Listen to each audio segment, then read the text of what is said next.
نحمده ونصلي على رسوله الكريم اما بعد فاعوذ باللہ من الشیطان الرجیم بسم اللہ الرحمن الرحیم۔ آج کا جو اجلاس کا موضوع ہے وہ فالج ہے، اور آپ سب یہ جانتے ہیں کہ جب بھی کسی مرض کے بارے میں مطالعہ کیا جاتا ہے تو اس میں 4 چیزوں کا لحاظ رکھنا ضروری ہوتا ہے۔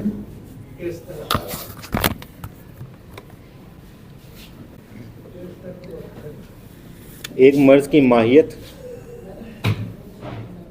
دوسرا مرض کے اسباب، اور تیسرا مرض کی علامات، پھر چوتھے نمبر پر اس کا علاج آتا ہے۔ تو جب بھی کسی مرض کا مطالعہ کرنا ہوتا ہے تو یہ 4 چیزیں ضروری ہوتی ہیں۔ جب یہ 4 چیزیں مکمل ہوتی ہیں پھر آگے علاج معالجہ آسان ہوتا ہے۔ میں ان 4 چیزوں پر گفتگو نہیں کروں گا، آخری 2 چیزوں کے متعلق مجھ سے پہلے بھی گفتگو ہو چکی ہوگی۔ میں پہلی 2 چیزوں کے متعلق چند گزارشات آپ کے سامنے پیش کرنا چاہوں گا۔ فالج کے متعلق تو پہلے بھی گفتگو ہو چکی ہوگی، یہ کیا چیز ہے۔ شاید میری گفتگو بھی اسی متعلق ہی ہو، لیکن میری امید کوشش یہ ہوگی کہ میں اس انداز سے گفتگو کروں گا کہ آپ کے لیے سن کر بھی ایک نئی چیز ہوگی۔ لیکن ابو علی سینا نے فالج کے متعلق، اس کی ماہیت کے متعلق بھی گفتگو کی ہے، اور اس پہ ایک اختلاف کو ذکر کیا ہے، اور یہ اختلاف ابو علی سینا سے پہلے ہی موجود تھا۔ بعض اطباء یہ کہتے تھے فالج اور استرخاء جو ہے نا، یہ دونوں ایک ہی چیزیں ہیں۔ کسی بھی عضو کا استرخاء وہ فالج کہلاتا ہے۔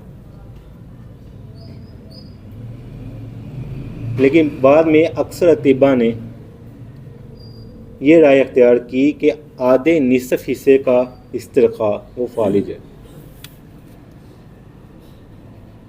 پہلی تعریف کے لحاظ سے فالج اور استرخاء ایک ہی چیز تھے، لیکن بعد میں اطباء نے اس میں تخصیص کر دی، فالج کو استرخاء کی قسم بنا دیا۔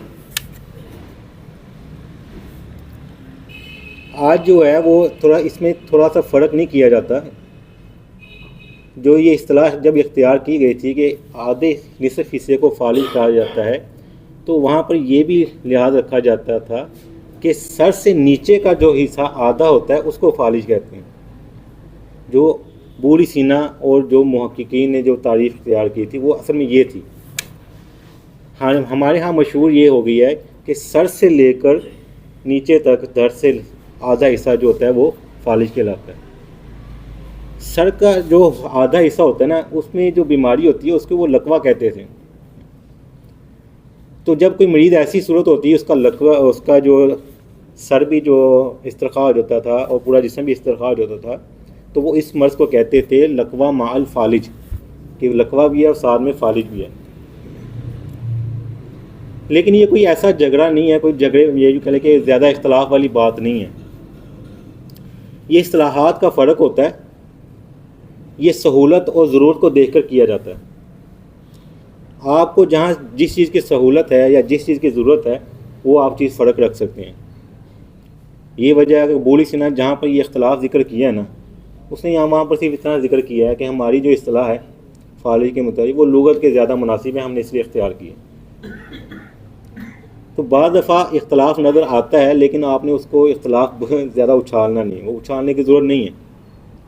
آپ کے لیے جو سہولت ہے وہ لے لیں۔ ہمارے ہاں یہ مشہور ہو چکی ہے اب اصطلاح کہ فالج کیا ہے، سر سے لے کر پاؤں تک کا جو آدھا حصہ ہے وہ کیا ہے، وہ فالج میں آتا ہے۔ اگر آپ اس کو بھی لیتے تو میں اس میں بھی کوئی اختلاف والی بات نہیں، یعنی جھگڑے والی بات نہیں دیکھتا۔ لیکن اختلافات تو ہوتے ہیں۔ بعض اختلافات ایسے ہوتے ہیں کہ جس میں ہم نے ایک چیز کا اضافہ کرنا ہوتا ہے، دوسری چیز کو چھوڑنا ہوتا ہے، اور اس میں صحیح اور غلط کا پہلو ہوتا ہے۔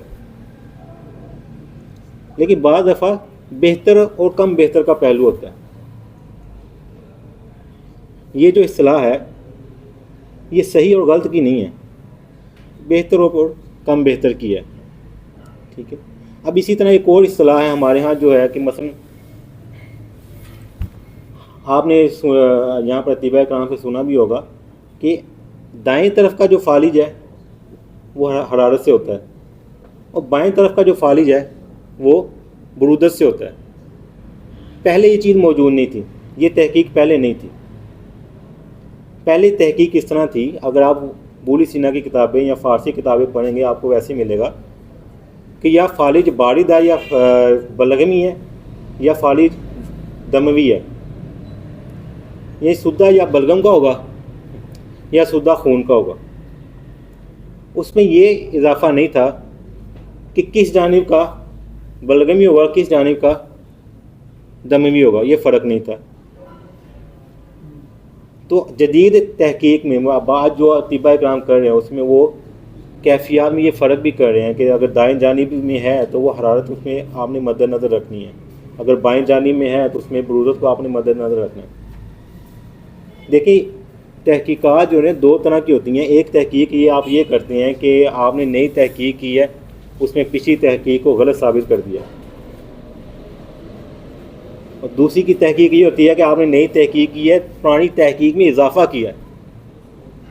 تو یہ جو فالج کے متعلق جو جدید تحقیق ہے اس نے پہلی تھیوریوں کو غلط ثابت نہیں کیا، اس میں اضافہ کیا۔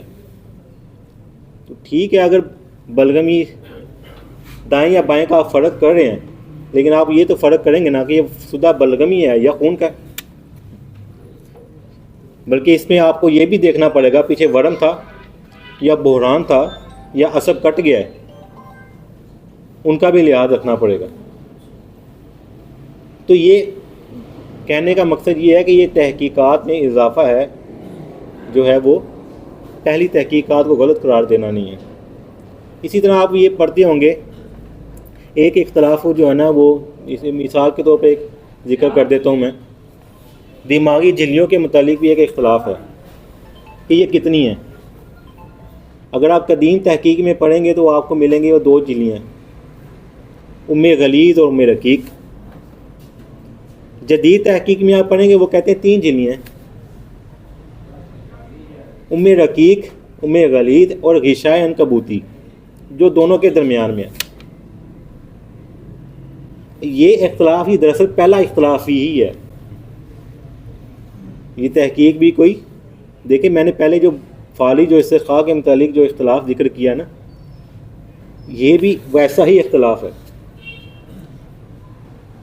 وہ پرانے طباء کرام نے غشاء عنکبوتی کو ام غلیظ میں شامل کر لیا، الگ جھلی نہیں قرار دیا، تو جدید لوگوں نے اس کو الگ جھلی قرار دے دیا۔ تو یہ کوئی نئی جدید نہیں ہے، نیا فرق تو ہے ایک نئی، یعنی آپ یوں کہہ لیں کہ اس تحقیق سے پرانی تحقیق غلط نہیں ہوئی، اصطلاح کا فرق پڑا ہے۔ تو کہنے کا مطلب یہ ہے کہ بعض دفعہ تحقیق نئی وہ ہوتی ہے کہ جس سے پہلی تحقیق غلط ہو جاتی ہے، لیکن ضروری نہیں ہے کہ ہر نئی تحقیق وہ پہلی تحقیق کو غلط ہی قرار دے۔ بعض دفعہ اضافہ ہوتا ہے، پہلی تحقیق غلط نہیں ہوتی۔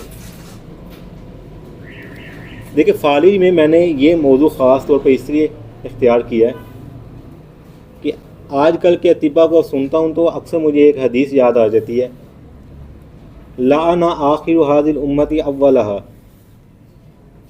کہ اس امت کا آخری والا حصہ پہلے لوگوں کو لعن طعن کرے گا۔ تو میں نے اکثر اطباء کو دیکھا ہے کہ ایک تو خاص طور پر جو نئے طلباء آتے ہیں قدیم کتابوں کا مطالعہ نہیں ہوتا ان کا،